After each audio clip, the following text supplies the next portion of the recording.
Panic 911 call. What's your emergency? Caller, my wife. She's dead. I just found her. Please send help. A husband's frantic call for help. A wife found lifeless in their home. But while detectives searched for answers, one device had already recorded the truth. A Fitbit on her wrist, tracking every step, every heartbeat. And when investigators checked the data, the story it told was nothing like her husband's. A peaceful suburban neighborhood, early morning. Stacey Collins was a 39-year-old mother of two. A fitness enthusiast, a loving wife, and a woman whose life seemed picture perfect. Until the morning of September 28, 2018, when her husband, Mark Collins, made a chilling discovery. 911 operator, sir, stay calm. When was the last time you saw her alive?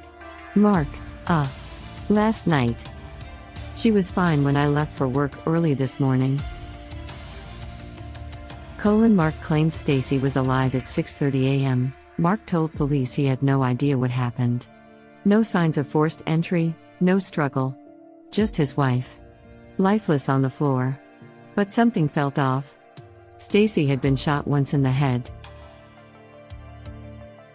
A clean, precise kill. No weapon was found. The house showed no signs of robbery. And yet, something wasn't right. Investigators felt it. But they had no physical evidence. No suspects. Until they checked Stacey's wrist. Her Fitbit small device had been tracking Stacey's every movement. Heart rate, steps, activity levels. And when detectives analyzed the data, the case took a shocking turn. Mark swore he last saw his wife alive at 6:30 a.m.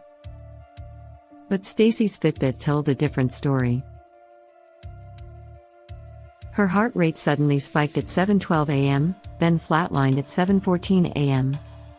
Meaning, she was still alive well after Mark claimed to have left.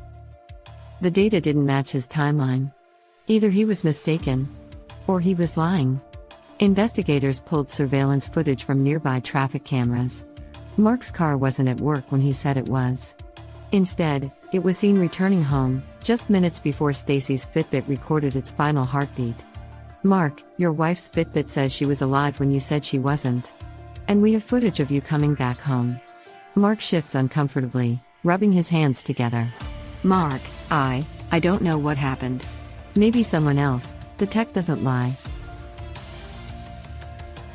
Mark sits with his head down as the verdict is read. With the Fitbit evidence, plus surveillance footage placing him at the scene, Mark Collins was arrested and charged with murder. In court, prosecutors laid out the digital breadcrumbs that led to his downfall.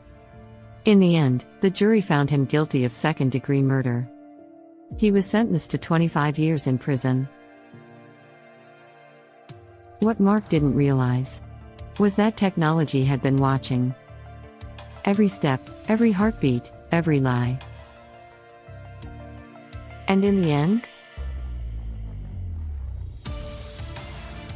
the data spoke louder than his words.